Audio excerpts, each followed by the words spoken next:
Hello, everyone. Thank you so much for joining me. I gave y'all a little bit of warning that I was popping on in 20 minutes with Marquetta Savage. So she is one of my former clients, and I am so excited for us to have this conversation today. It is going to be real good and real juicy. We kind of do the sister girl conversation. So y'all go ahead and hold on to your hats and hold on to your pearls because we're going to be dropping some diamonds. Pick them up. So, welcome, Marquetta. Introduce yourself. Let the people know who you are, what you do. Absolutely. Thank you so much, Rashida. My name is Marquetta, as she stated. I am a master's prepared registered nurse. I have over 10 years of experience in the behavioral health setting. So I'm all things behavioral health, mental health. I've worked in risk, quality, as well as held some of the highest leadership roles, such as a chief nursing officer, and in some of the largest behavioral health settings. My main purpose is to bring more awareness to a heavily stigmatized topic, especially in the mental health world or realm, but really focusing on the mental health of healthcare workers. So thank you so much for having me tonight. I really appreciate it. Yes, I'm so excited to have you. So, I want you to tell the people about your podcast really quick. Tell us about that. What do you do? What is it about? Who do you talk to? Absolutely. So I started it last year. I have a couple episodes, but my sole purpose was really trying to encourage healthcare workers to really focus on their mental health. The title of my podcast is "Don't Psych Yourself Out." That's Psych is an acronym for positivity, spirituality, youth, community resources, as well as health and hope. Um, as it relates to mental health, those are some of the main elements that helped me as we were going through the pandemic, but also some of the things that you really pulled out of me. So I wanted to relate it to psych, and so we will be getting up and running again this year. But definitely looking for some other healthcare workers to join the podcast, tell their story, and some of the things that they're doing to focus on their mental health as well.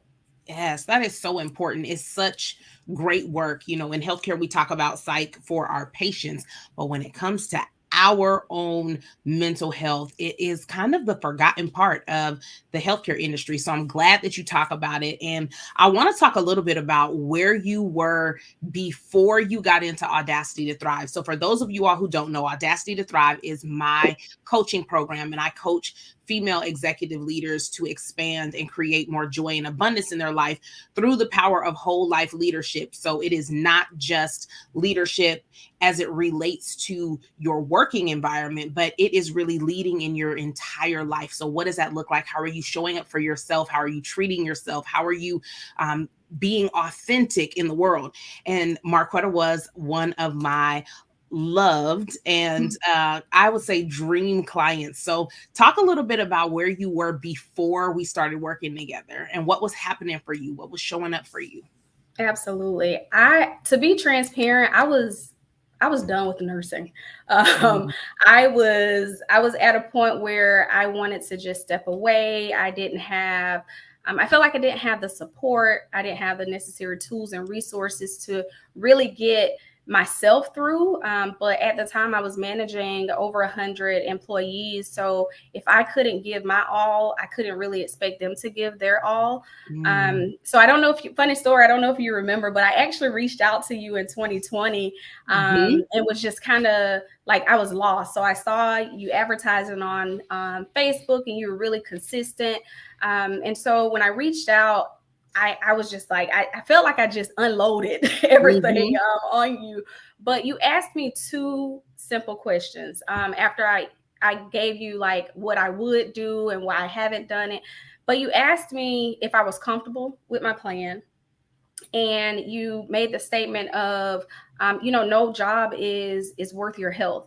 And I feel like at that point, I questioned, well, how is she that confident? Like I can't just Mhm. leave. But just answering that question of how comfortable I am with my plan and how do I feel about it, really, really made me go into deep thought of, why am I doing this? Why am I staying here? why haven't I left? There's plenty of opportunities. And so I did make the decision to leave a couple of weeks after our conversation. And so I was able to take, honestly, over 2 months off. And I really, really focused on myself, just really becoming me again, because I had lost myself. I was in working nonstop on call. I would work 16, 18-hour days and then be on call the remaining hours. So I honestly was lost. So I took that time out to really focus on myself during those couple of months. And but once I started Audacity to Thrive, just starting with my mindset, like that was the first thing that we really honed in on. And that was something that I really I didn't focus on myself. And so Audacity to Thrive really gave me the opportunity to sit back and be selfish for a moment. I was really focused on everybody else, making sure everybody else was okay. But just, those one-to-ones, those weekly calls, it really gave me that time to really focus on myself. And I can't thank you enough, honestly. Like, I honestly would not, and I'm not just saying this because you're here, but honestly, I would not be where I am today had I not gone through your program. Thank you. Thank you. You've said a couple of things that I really want to just kind of dig into a little bit. The first thing you said was, look, I was done with nursing, right? Oftentimes, professional women, those of us who are in this executive space and we are leading in our field, we feel like it's the job, right? The job is the problem. The job is what is causing me all of this angst. And sometimes it is. Sometimes it is absolutely a part of it. It's never 100% the job, though. And as we work through Audacity to Thrive, we work through some of the other things that it is, right? Some of the things that we're not prioritizing. Like we talked about self-care in a big way inside this program. Like, it is a huge part of this program, because if you're not taking care of yourself, everything's going to burn you out. You're going to leave, go to the next job, you're going to be burnt out again. You're going to leave, you're going to become an entrepreneur, you're going to be burnt out again. You're going to leave, you're going to volunteer at the church in the soup kitchen, and you're gonna be burnt out again, right? And it's because it's the way in which we work. It's the way that we treat ourselves and then show up to work, right? And I heard you say, I was done, and then I left, and then I stayed in nursing, though, right? Like, I was there, and realizing it wasn't nursing, right? Yeah. Right? Realizing it wasn't nursing. It was how I was showing up for myself. Right. And I want you to talk a little bit about how you were showing up for yourself before and how you show up for yourself now. Well, before honestly, I was showing up for everybody else. I was being everything that everybody else needed. Like I stated, managing over or supervising over 100 individuals. Sometimes I was the mom. Sometimes I was the dad, I was the brother, the sister, all whatever they needed. But at the end of the day, I was exhausted. I was there for everybody else, but really had nothing else to give to myself. And that now is totally different. I'm definitely focusing on myself. From a leadership perspective, I wasn't delegating anything. I was more of a doer than a developer. So that's definitely changed. I'm not the one to have all of the answers now. I was, oh my gosh, perfectionist. Wanted everything to be perfect, and would beat myself up when it didn't go the way I thought it should. And so now I'm very more open. I'm definitely delegating more, involving more people, and not trying to be everything to everybody, because it's impossible. Everybody makes mistakes, and so that perfectionism is out the window. Yes, I love that. I love that. We talk about that inside our container, right? We talk about perfectionism being the biggest killer of your momentum to like keep going, of your motivation, and of your money. If you are trying to be perfect, all of those things are going to suffer, because perfection doesn't really exist. It's this thing that we create in order to not do what we know we need to do, right? To do those hard things. And so it's this, weird little self-sabotage thing that we do to ourselves so that we don't actually have to move. We can make one more tweak. And in the name of being perfect and it needs to be right before we get it out there, we make these decisions, and these decisions are really rooted in lack, right? And we talk about abundance in our camp a lot because it's a big deal. Like, you have to be able to take in more. And the way you do that is to operate in this abundant mindset. There's enough. You can do it. People will buy the thing that you have. There will be enough time for you to take care of yourself, and then all the other things later, but take care of yourself first. And so when you operate in that way, and you operate in a place of excellence where you're like, I'm doing the best that I can, and I'm going to give this the best that I've got, it shifts your perspective on what perfect actually means, right? Like, perfect means I did this in excellence, and I'm going to let it go, and then I'll pivot later when I need to. So that in and of itself, I'm so glad that you pulled that nugget out of there, because it was one of the things that, we talked about at length, because it stifles so many women executives, so many of us who are in these positions of authority, that perfectionism stifles us, and we end up in places where we're not able to do all the things that we need to do. So I want to talk a little bit about one of your big wins while we were working together. You had your superiors, they come to you and ask you if you would do some stuff at a whole different site in a whole different state. And we talked a little bit about strategy before you went into that phone call. I want to talk a little bit about that. Talk about what was happening for you when you were on that call and you had to give them your number. Yes. So one of the I get nervous, like, when I start talking, or, well, let me rephrase that. I used to be nervous when it came to talking about money. But when I was approached with by my superior with the idea, and I kind of placed him on hold because I'm like, okay, let me talk it over. Let me think about it. But then I was like, okay, in my mind, no, I'm going to talk to my coach, So one of the things that as I was talking through it, you mentioned, give him a number and be silent. Yeah. And I'm like, silence is scary. Silence is it though? But you didn't budge. You were like, silence, nope. Just be quiet, give your number, and that's that. So during the phone call, I gave my number and I had to mute the phone so that I wouldn't speak. Right. Y'all, I love to tell this story. I tell this story to new people that I'm working with all the time. I tell this story to women executives that I'm working with all the time, because one of the things we do is we shoot ourselves in the foot when it comes to the money that we desire to make, because we'll say our number and then we start talking the person out of the number because we're uncomfortable with the number. And so one of the hacks that I had for her was, listen, I know you're uncomfortable with the number. That doesn't matter, right? That doesn't matter. Say the number and don't say anything else. And if you have to, mute your phone. Talk to yourself while they're mulling it over. And you can say whatever you want to yourself. Make sure it's positive, but say whatever you want, but just be quiet, because whoever speaks first loses, right? Exactly. That was it. Like, if you keep talking, you're going to talk yourself out of what you just asked for. So what happened when you were muted on the other end of that? What happened and what did they say? Well, they agreed to the number, but it was doubled.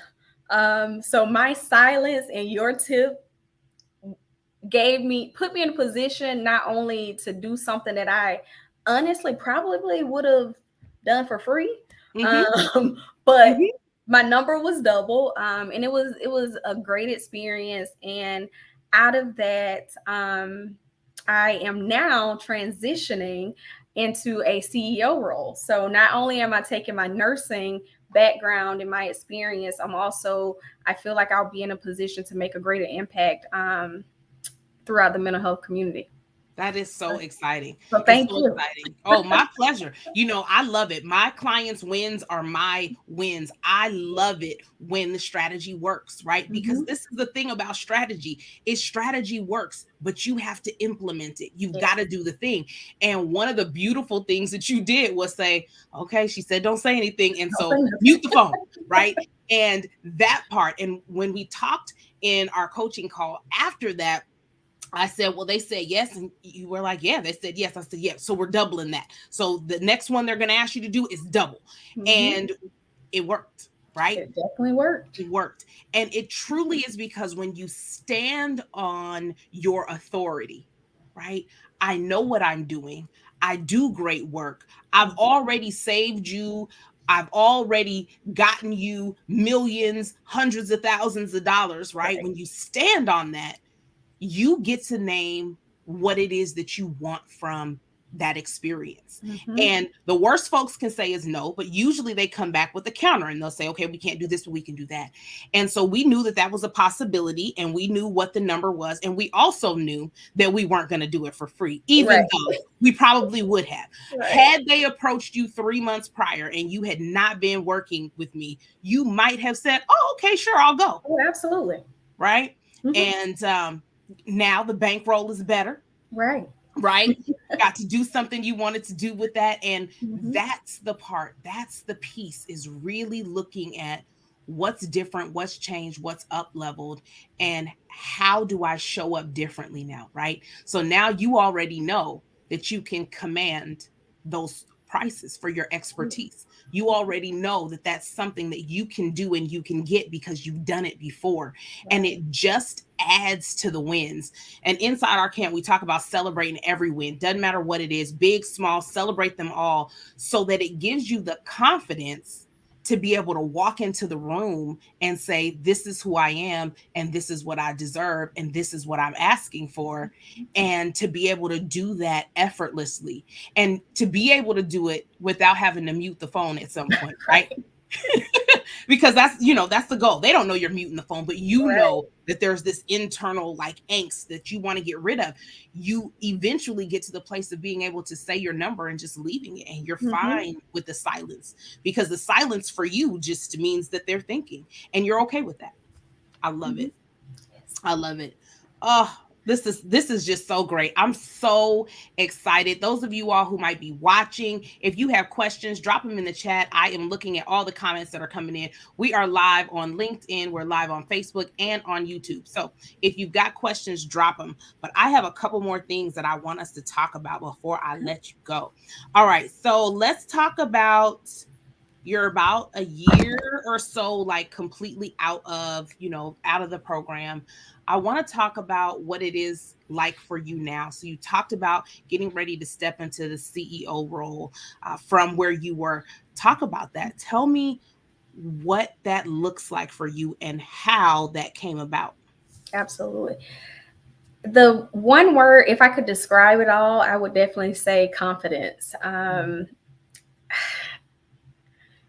When you had us like make goals and different things of that nature, and you're like, think big, you're not thinking big enough, think bigger, think big until it scares you and different things of that nature. And so I recall actually going to my CEO on during a one-to-one, and he's like, okay, what do you want to work on today? I said, well, not just today. I want to work on my future. I want to really focus on what it will take for me to be a CEO. He's like, here? I said, anywhere, whether it's my company, or whether it's staying in behavioral health. And so I don't want to say he didn't take me serious, but it wasn't something that I ever talked about because I've always been in nursing. I love nursing, passion about behavioral health. And so when he circled back, I informed him, I've been working with the coach, and I'm thinking big. And for me, being a CEO over a facility and different departments and different things of that nature, I'm essentially doing it without the title. Mm-hmm. So he essentially approved the program because I told him also that in nursing you have to also be a coach, you have to be all things nursing, but I also wanted to enhance my skills. And so I submitted a proposal. So that's another thing that I learned through Audacity to Thrive is be prepared, always be prepared. So when I submitted the proposal to him, he looked it over and he came back and he said, I've never in my 10 years of being a CEO have ever had anyone submit a proposal that's this detailed. And not only my original proposal was for them to at least pay for half, but they paid for the entire program. and the entire program was double what we typically would pay, for professional development in a year. And so he approved the program, approved the proposal, and that just, it set me on fire, because I'm Yeah. like, if I got this approved and just really thinking it through, but going in and being confident to actually submit it, was definitely huge for me. Naturally, I'm an introvert, but I have been using my voice. Yes.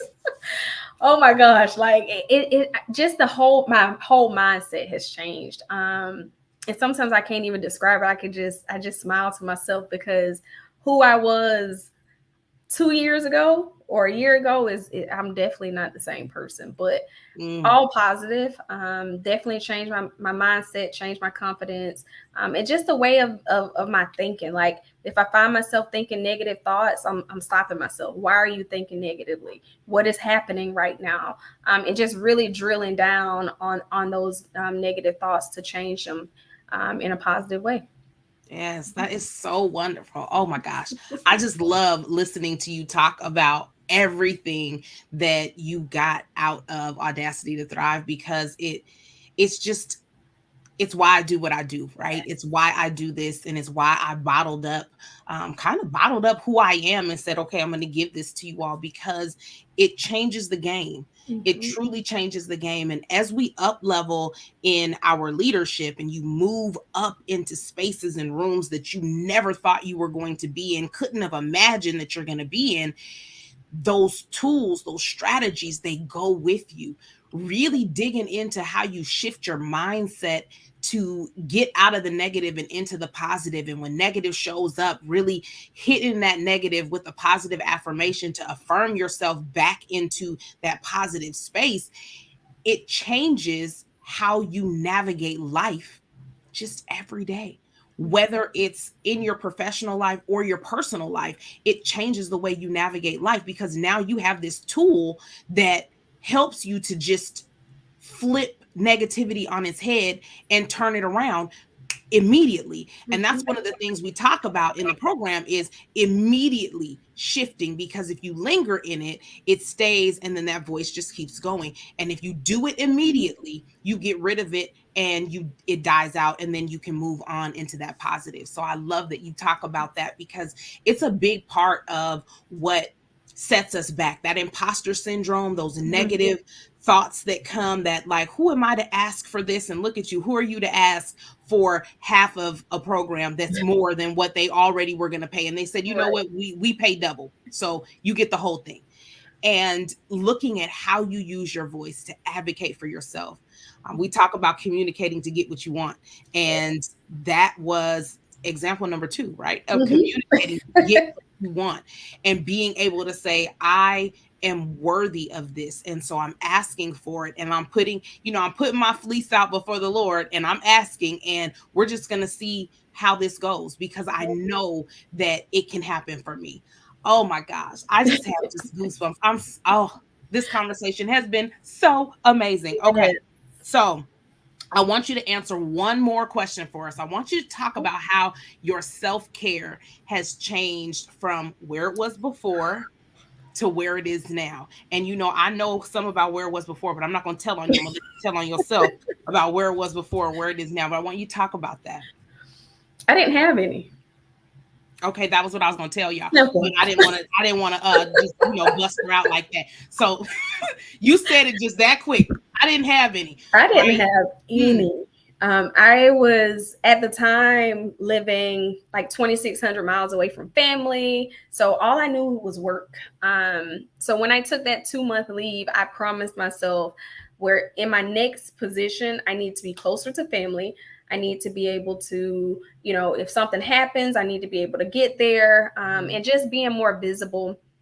I would go home. When I did go home to visit, I wasn't really present. I would sleep, or I could be at a family gathering and just like zoned out, really just focused on, okay, well, if somebody's going to call me, I'm not in Seattle, I can't really answer the phone, mhm. or I can't do anything. So I really wasn't present even when I was present.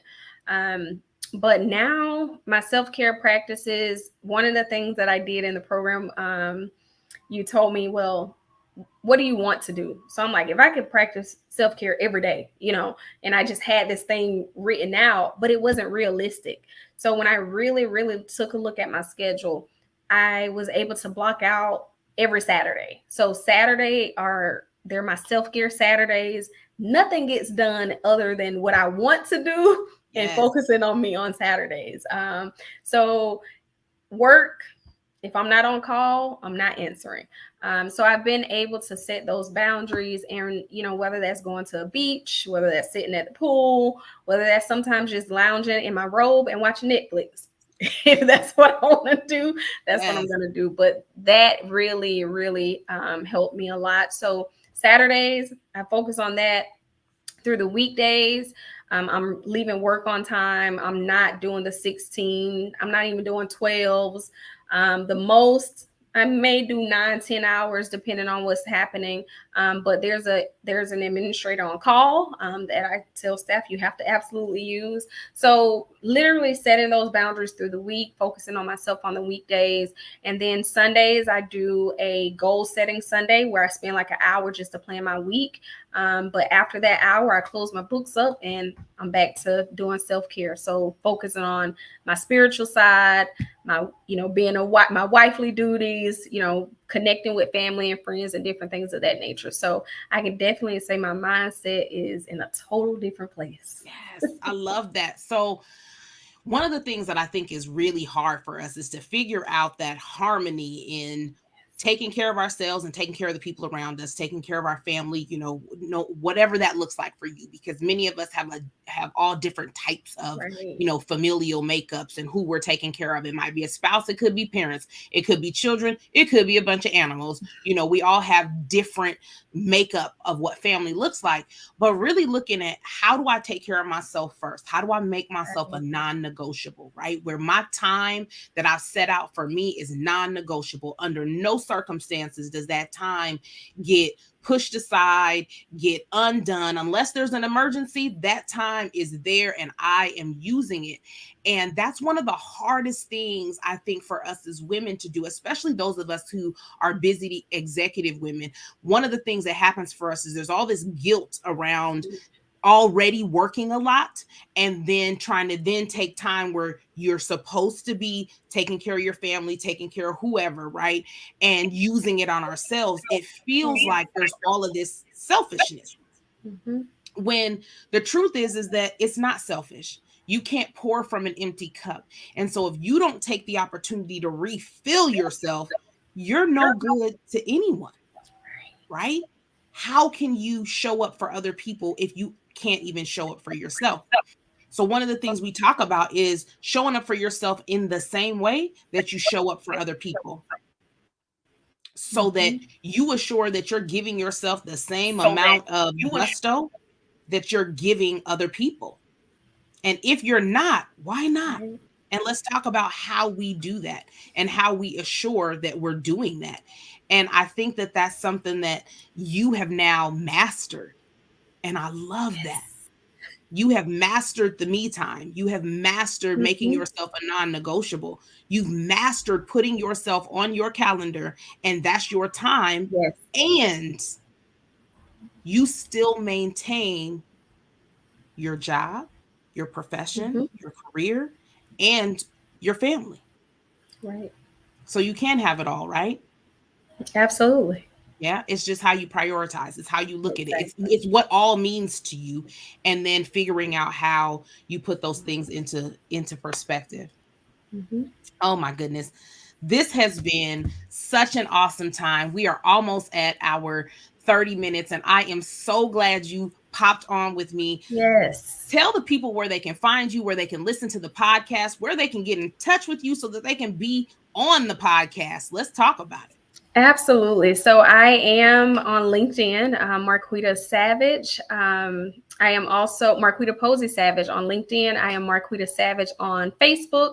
And Don't Psych Yourself Out can be found on Spotify as well as iTunes.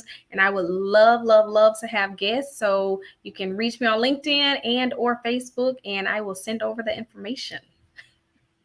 So awesome. So for those of you all who have been watching and following, y'all know that I am hosting a Women's Retreat, the Audacious Women's Retreat. It is happening October 11th through the 15th in sunny Orlando, Florida. We are going to spend days digging into just what Marquetta was talking about. We're talking about confidence, we're talking about self care. We're going to dig into how, as an executive woman, you take care of yourself, how you show up for yourself, show up for others after you've shown up for yourself, and really what it looks like to put yourself first and make yourself a non negotiable. This retreat is going to be full luxury. I have so many fun things that are planned for you all. So if you are wanting to get in, head over to my website and you are going to register for the info call. I'm hosting an info call on June 16th at 6:30 p.m. Eastern Time. Go on over to rashidahatchettmedia.com/audacious woman retreat info call and meet us there. There is a comment in the chat, so you all can see that. There's a comment in the chat around the link. So go head over to the link. Oh, Marquita, this has been amazing. I'm so excited for all that you're doing, everything that is coming up next for you. Thank you so much for joining me. You all have a wonderful rest of your day. And don't forget, be audacious. Thank you. Thank you. Thank you.